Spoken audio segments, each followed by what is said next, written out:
Olá, a Câmara dos Deputados deve analisar nas próximas semanas uma proposta de 2002 que altera o Código Penal e prevê punições para crimes contra o Estado Democrático de Direito, além de revogar a Lei de Segurança Nacional. A proposta é polêmica e divide opiniões. Para conversar conosco hoje, recebemos o deputado General Girão, do PSL do Rio Grande do Norte. Este é o Palavra Aberta, eu sou Felipe Rodrigues. Deputado, muito bem-vindo, é um prazer ter o senhor aqui conosco hoje. Ok, um abraço forte, Felipe Rodrigues, muito obrigado pelo espaço, pela atenção e pelo tema que está sendo proposto para discussão. As pessoas precisam saber do que a gente tem feito na Câmara, o que está circulando na Câmara de Deputados e o que a gente pode discutir, até mesmo estamos aqui nas bases para ouvir também as pessoas, tá certo? Então, muito obrigado pelo espaço oferecido. Deputado, para a gente começar aqui a nossa conversa hoje, o que o senhor acha dessa proposta, de 2002, que está sendo desarquivada agora? Veja, na verdade, o que a gente está tratando, Felipe, é da Lei de Segurança Nacional. Essa Lei de Segurança Nacional, durante muitos anos, inclusive na própria composição, quando da Constituinte de 88, foi falado que essa Lei de Segurança Nacional deveria acabar, mas não foi extinta naquela oportunidade, ela foi mantida. Então, a gente entende que algumas coisas da Lei de Segurança Nacional, até mesmo o termo segurança nacional, durante muitos anos, passou a ser considerado um termo avesso, um termo não muito simpático para aqueles que tinham ofendido, vamos dizer, a soberania e a segurança interna do país. Alguns termos deixaram de ser usados. E segurança nacional foi um termo desses aí. Só que, engraçado, os Estados Unidos da América, depois daquele atentado de 11 de setembro, eles criaram um departamento de segurança nacional. Então, segurança nacional é uma coisa importantíssima, mas, infelizmente, muitos políticos, com mandato ou sem mandato, sempre acharam que a Lei de Segurança Nacional precisava ser alterada de acordo com a nossa Constituição e com o momento atual. Então, a gente entendeu da importância de se fazer essa mudança. Entretanto, a gente tem que ter muito cuidado, porque ao mexer numa lei com abrangência, que mexe com o Código Penal e que com abrangência de respeito à soberania, de respeito às autoridades constituídas, veja, nós estamos vivendo um momento agora no Brasil onde vários políticos se arvoram no direito de chamar o presidente da República de genocida. Isso é um absurdo, você tá incriminando uma pessoa, colocando isso daí na mídia, sem provas, sem comprovações e até mesmo sem um julgamento e uma condenação. Então, dizem, o Código Penal também é muito claro em relação a isso daí, se você ofende alguém desse jeito, é uma ofensa que pode ser cobrada nos tribunais. Bom, se isso daí fosse transformar numa ofensa cobrada nos tribunais, que seja com uma penalidade bastante rigorosa para que as pessoas não fiquem, provocando uma situação que a gente sabe que não caberia dentro da estrutura administrativa e até mesmo dentro da estrutura política do país. Afinal de contas, nós estamos numa república democrática e na democracia você tem liberdades, mas ao mesmo tempo você tem que ter responsabilidades. Então, a Lei de Segurança Nacional, a proposta do deputado Arthur Lira, nosso presidente da Câmara, foi colocá-la em discussão para que ela seja alterada, no caso aí, revogada. A gente está construindo alguns detalhes aí que a gente pode ir falando à medida que você fizer perguntas. Uhum. Quais são as principais mudanças que essa proposta de 2002, passou aí 20 anos, parada na gaveta e agora está sendo desarquivada, Quais são as principais mudanças que ela coloca com relação à Lei de Segurança Nacional? Não, a primeira grande mudança é que ela quer revogar a Lei de Segurança Nacional, certo?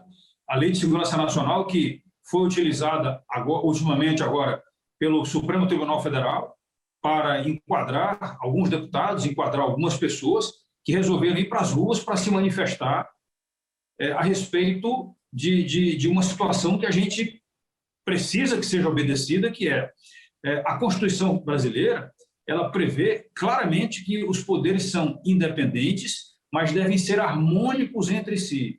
E a gente hoje sabe que está faltando uma harmonia entre os poderes, Essa harmonia não está existindo. Então, a primeira coisa que a gente precisa que a Lei de Segurança Nacional, ao ser revogada, mantenha, e aí assim, por isso que foi desenterrado esse PL aí de 2002, é que se nós temos que ter uma lei, que ela seja uma lei para defender, sim, o Estado democrático. Eu não gosto do termo Estado democrático de direito, eu acho que existe uma redundância, né? A democracia brasileira é que tem que ser defendida.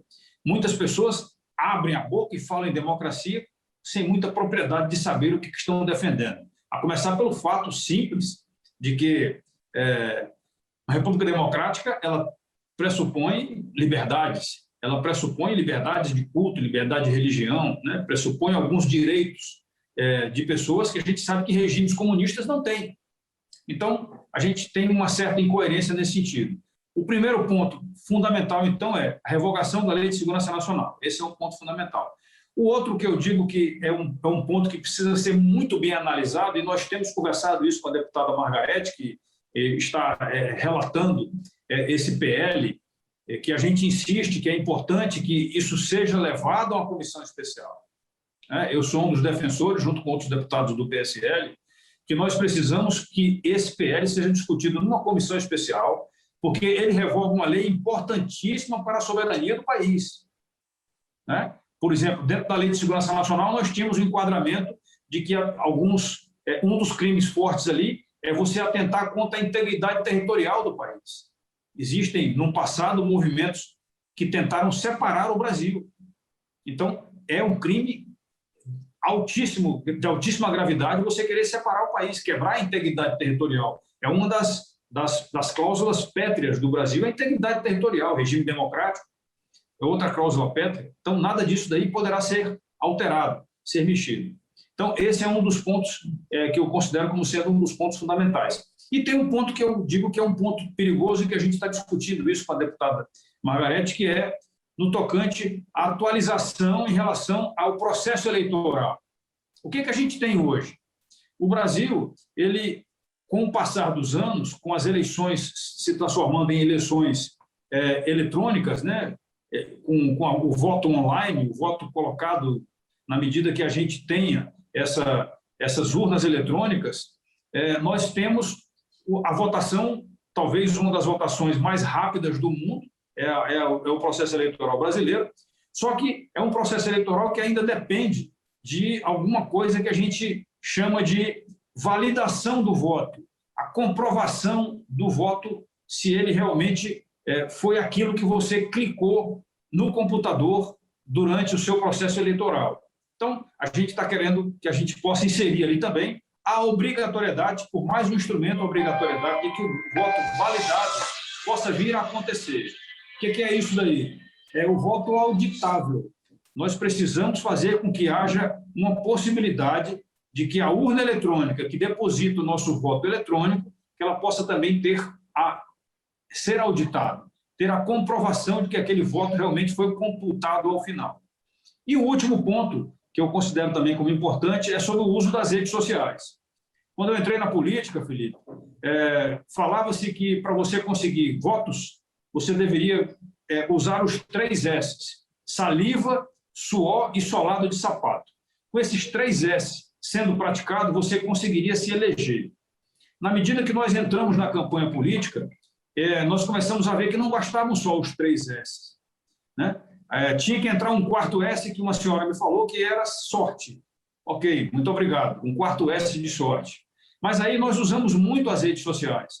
Eu não sei se aqueles que estão nos assistindo estão sabendo, mas o meu voto foi um dos 10 votos mais baratos da história política do Brasil. O meu voto custou 44 centavos cada voto que eu obtive.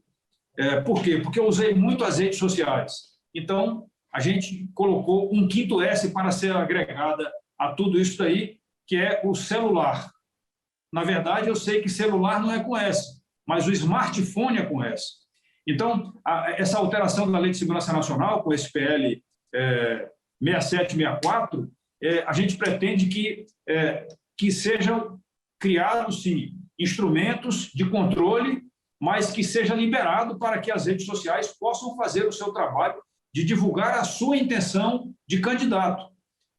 Atualmente, existe uma tentativa de partidos de oposição, que eu digo que infelizmente não querem o bem do Brasil, não querem o bem da nossa democracia, eles querem criar muitas restrições. É claro que todo e qualquer cidadão que se sentir ofendido por alguém tem o direito e o dever de buscar cobrar essa ofensa na justiça.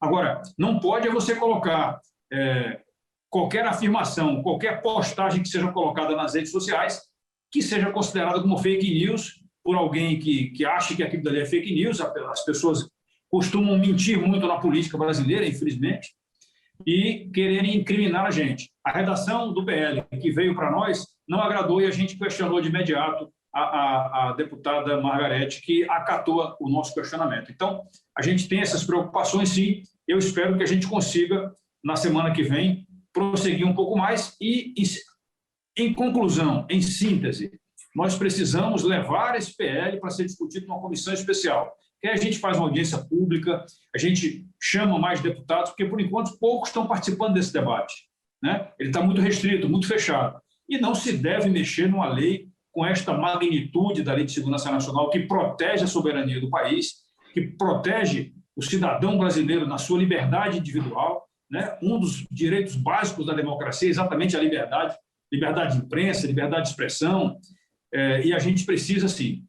Lembrando que, infelizmente, nós temos hoje um quadro de utilização da Lei de Segurança Nacional, onde um deputado federal que tem a sua imunidade parlamentar garantida pelo artigo 53 da Constituição Federal, esse deputado foi enquadrado como sendo criminoso dentro da Lei de Segurança Nacional por ter ofendido ou ameaçado integrantes da Alta Corte de Justiça do Brasil. A gente lamenta muito esse enquadramento, não concordamos com ele e esperamos que a gente possa também, por causa disso, fazer com que isso fique muito bem redigido, para que não tenha margem a dúvida nenhuma por interpretação de um juiz de primeira instância, de segunda instância ou da mais alta corte. Deputado, quero agradecer a presença do senhor aqui, quero agradecer as explicações do nosso Palavra Aberta de hoje. Ok, eu espero que a gente possa construir, sim, a melhoria nas leis do Brasil, porque, infelizmente, nós vivemos um momento bastante complicado hoje no Brasil, né? Essa semana aí foi mais uma semana de surpresas não muito agradáveis para a justiça brasileira, que eu digo, para aqueles que anseiam por justiça, quando a gente teve agora aí o Supremo Tribunal Federal considerando o ex-presidente Lula como não sendo culpado de nada e tornando ele elegível, tá certo? Eu até hoje escrevi um artigo que vocês podem receber uma cópia desse nosso artigo, que a gente está dizendo que o que aconteceu nesses últimos 8 anos pelos juízes de primeira, segunda e terceira instância foi julgar alguma coisa que eu estou chamando de um grande ilusionismo, né? Alguém, se arvorando no direito de ser um mágico, praticou o ilusionismo no país, enganando a todos, né? Então, o sítio de Atibaia não existiu, as provas coletadas naquela busca e apreensão feita pela Polícia Federal não existiu. Infelizmente, o triplex do Guarujá também, em função das denúncias, das delações premiadas, dos vídeos colocados lá para o mundo todo assistir, nada disso aconteceu. Foi um grande ilusionismo. Então, não é possível que a gente esteja com um ato de ilusionismo acontecendo no Brasil, sendo acobertado pelos 11 assistentes de palco do grande ilusionista que é esse Mr. L. Ok? Muito obrigado pelo espaço que vocês nos ofereceram. Você assistiu ao Palavra Aberta de hoje com o deputado General Girão, do PSL do Rio Grande do Norte.